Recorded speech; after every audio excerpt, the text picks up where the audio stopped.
Здорово, танкисты, всем привет, с вами Серега, с вами Индомит, и сегодня у нас очередной обзор танков нашей любимой игры World of Tanks. Сегодня у нас на обзоре Лева, да, Лева, тяжелый прем танк 8 уровня нации Германия.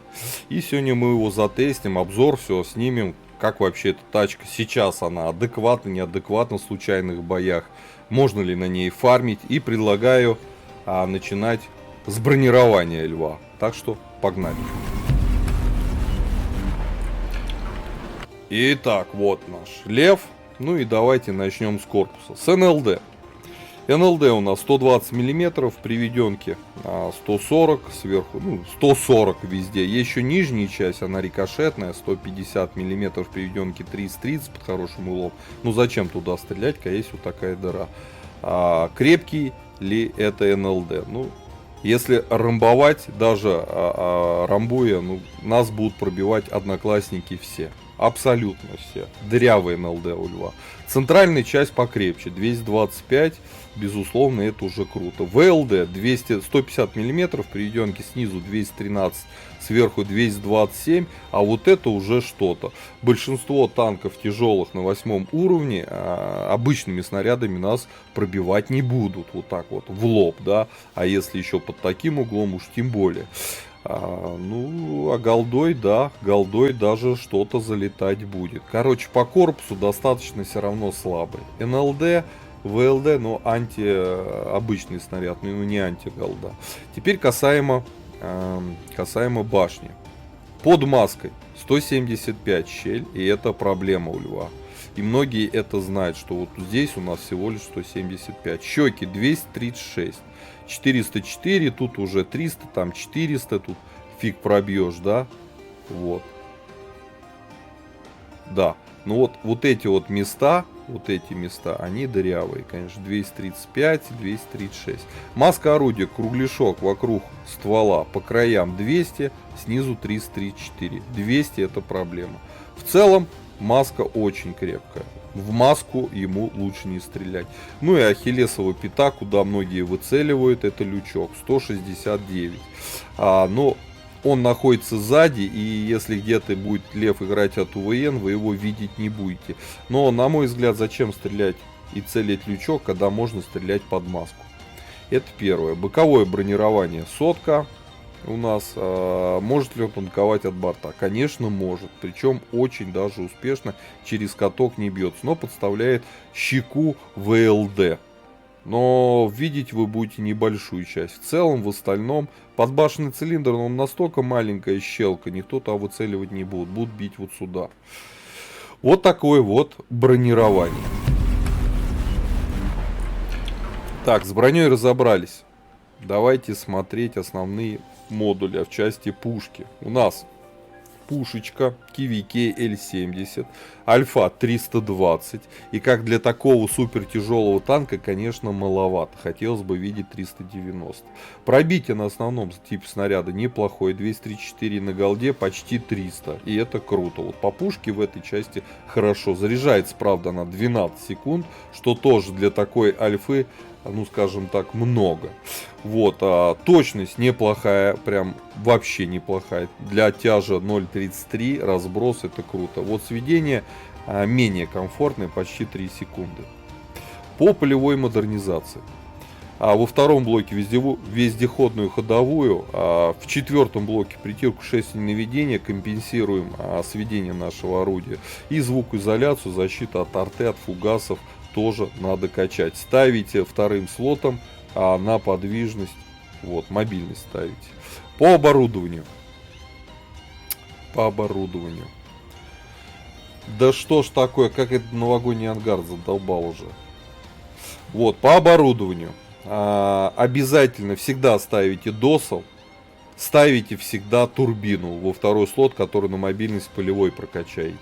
А вот вместо закалки, в первый слот, дающий дополнительный буст на выживаемость, можно ставить еще, наверное, даже УМП. Почему? Потому что на месте подвижность плохая, медленно крутится, башня у нее медленно крутится, да и набор максималки у нее тоже, все у него плохо.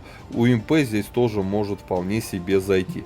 По снарядам ББХ летит офигенно, 1150, никаких вопросов нету. Голда вообще невероятная, 1438 метров в секунду. По снаряжению ремка, аптечка, огнетушитель, желательно автоматический. Экипаж у нас огромный, у нас 5 членов экипажа Перки, вы сейчас видите перед собой. По пушке УВН у нас крутые, минус 10, а мы помним, бронирование башни в принципе неплохое.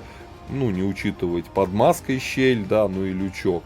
По ХП у нас с закалкой 1870, что прям very best. По мобильности все плохо. Но с турбиной 40 едет, вперед едет, набирает 18 назад, 12 лошадей на тонну удельная мощность. По обзору 439 метров, и это очень даже неплохо. Это прям больше, чем у большинства танков тяжелых на 8 уровне. По плюсам и минусам танк. Танк огромный, выцеливать его легко, это минус. По подвижности в целом минус.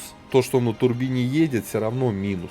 Подвижность у него слабая. По бронированию относительно башни, борта все круто. НЛД прям полная дырка вообще, там нету брони. По ВЛД такая, только обычные, не голдовые снаряды держат. И то не все. Вот. По обзору плюс однозначный.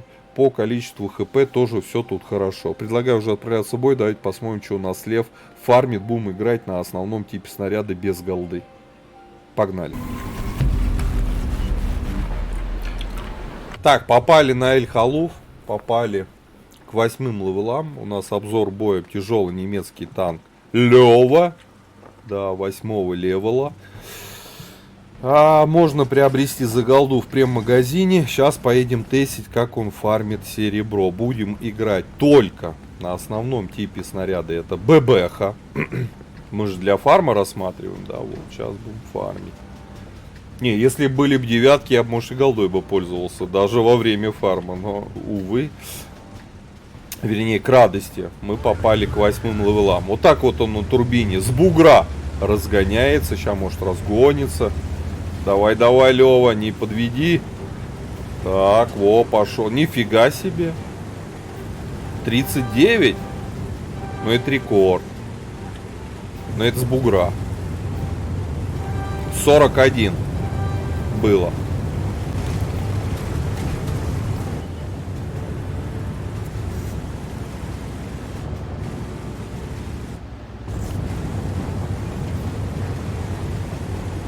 Китайцы шпарят. Так, арта у них, ФВХ, да? Ой, танков сколько.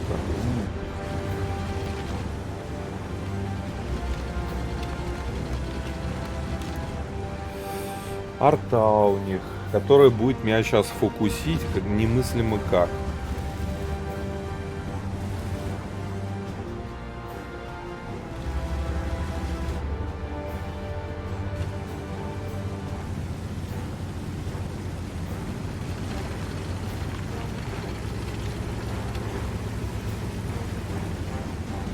А где у них все танки? Интересно.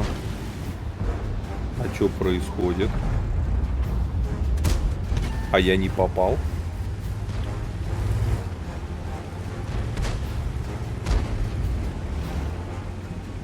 А что вообще происходит?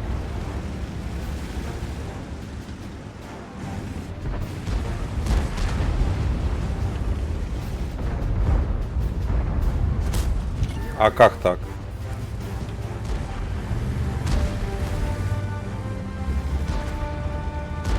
Ух ты.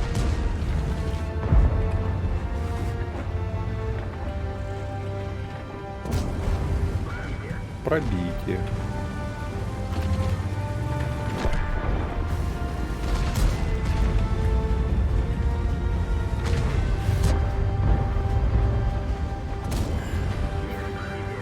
Есть пробитие.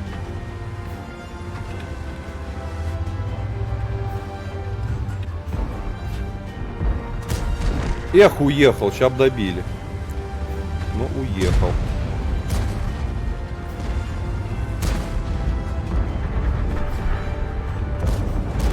О, в лючок майору. Все, майор поиграл.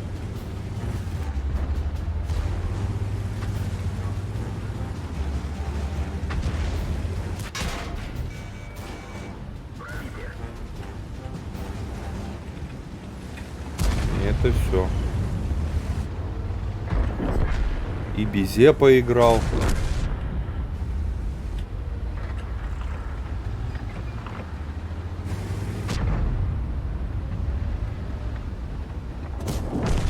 И еще один поиграл. И МБТ сейчас поиграет.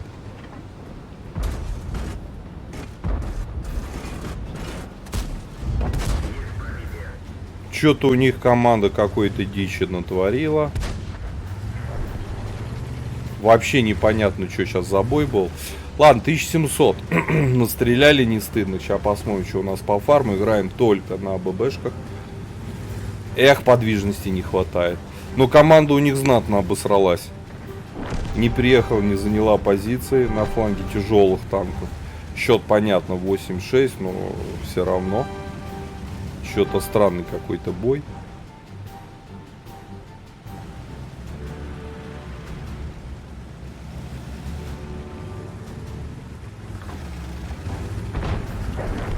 Просто отлетают.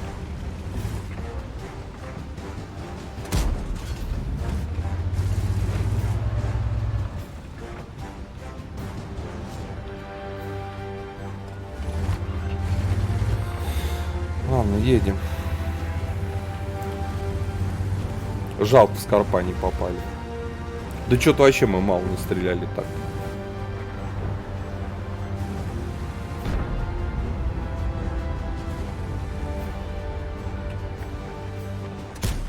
О, залетел шотик, хорошо.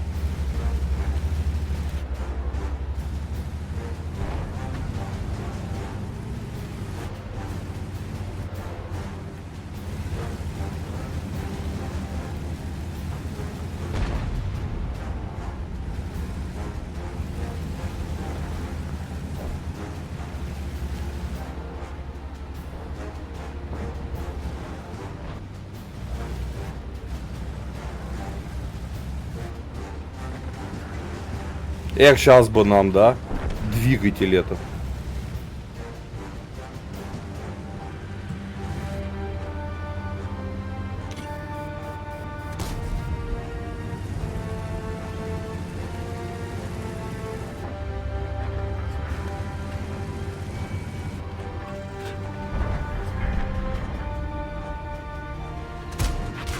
Ух ты. Елка там. Тихо.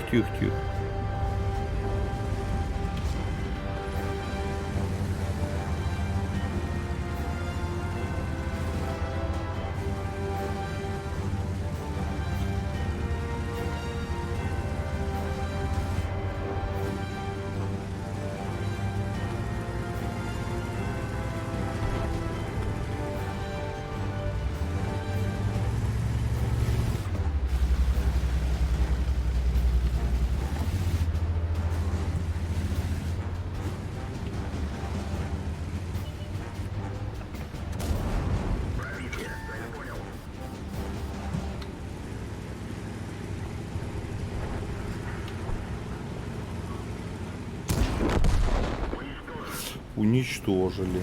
Едем дальше. За елочкой теперь.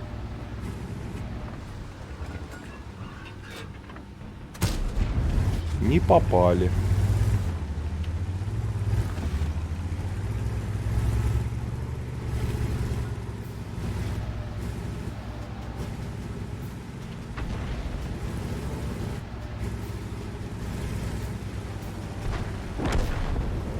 Убежит ведь сейчас.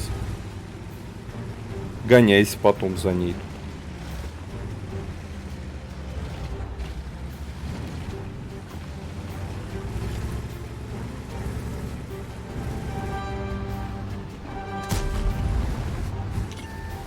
Так.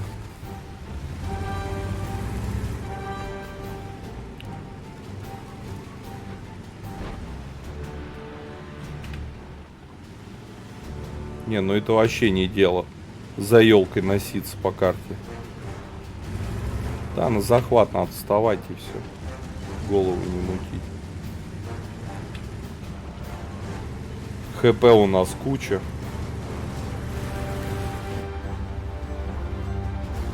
Пусть им 47 за елкой носится.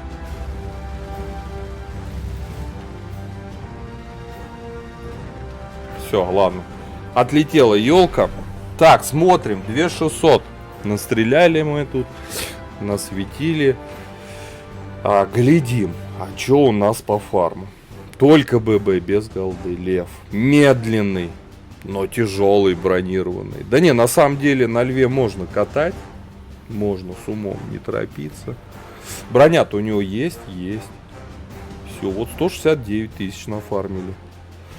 Так, о чем мы настреляли? Второе место по урону. Вот могли первое занять. Чуть-чуть оставалось, да. 2 фрага. Так, у нас доп-паёк, да? Да, доп-паёк был. 84 начислено. 84. И выкинули мы бы без доп-пайка 19 тысяч. 65 тысяч за 2500 суммарки. Ну, как-то маловато, кстати говоря. Ну, реально, потому что новогодние бонусы, личные резервы мы не будем считать, да? Вот 84 минус 19. Ну, все правильно я считаю. 65 тысяч бы чистыми было, а не 129. Да. Ладно, основной минус этого танка — его подвижность на месте, набор максималки, насколько быстро крутится башня, обязательно турбину, обязательно досел, нужна закалка, но может быть и УМП, иногда можно поставить вместо закалки у УМП.